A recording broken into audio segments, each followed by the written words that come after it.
Mr. John Stonehouse, wearing a suit, and Mr. Bruce Douglas Mann didn't have to look far for evidence of the suffering that turmoil in East Pakistan has created. These women, queuing patiently in a seemingly endless line for their family's one meal of the day, are just a few of nearly 300,000 refugees who've now fled across the border into India. Almost 100,000 are in camps like this one. The rest are waiting at the gate for admission or have found shelter with relatives.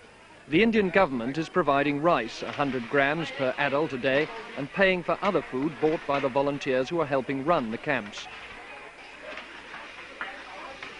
Each refugee carries an identity and ration card which states the number of people in the family and the amount of food they're entitled to.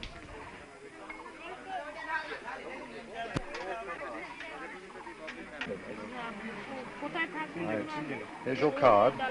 Hope you enjoy your meal. The threat of some epidemic is real.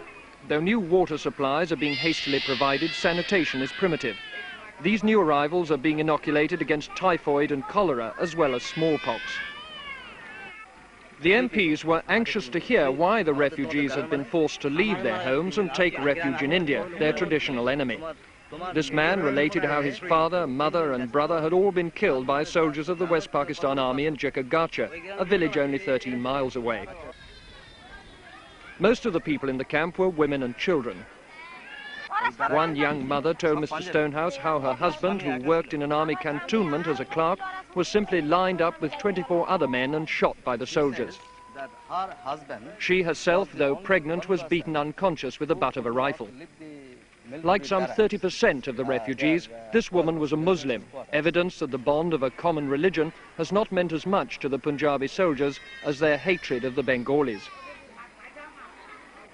The two camps the MPs saw were trying hard to cope, but when the monsoon rains begin in a month's time, conditions are likely to deteriorate. International aid will be welcome to help care for people who cannot be moved far from the border, hoping as they must to return to their homes before long. At Mama Vagina camp, opened just that day to cope with a new wave of refugees, I asked the two MPs about their impressions of what they'd seen and heard. Mr. Douglas Mann, from the stories you've heard today of the killing across the border, how do you assess it? Well, I can't assess the scale of it, but it is certainly very serious. We've spoken to many people from many different villages who have confirmed the stories that have already appeared in the British press. They are both Hindus and Muslims. The stories of troops coming into the village, sometimes of burnings of the entire village, sometimes calling out those who had been associated with the Awami League, and sometimes the atrocities have also been committed, we are told, by Bihari Muslims, but they are directed against Bengalis, both Hindus and Muslims. Well, this has gone beyond an internal sovereign affair, because it's quite clear that neither the Pakistan Army nor the new Bangladesh administration can cope. And with a major problem of this description, the international community must move to do something. It's not good enough to wash our hands of this responsibility and say that we do not interfere in the affairs of a sovereign state. The two MPs ended their day by visiting the border itself. The road was crowded with ox carts and refugee families making their way on foot. At the river crossing at Boira, the MPs could look across into East Pakistan.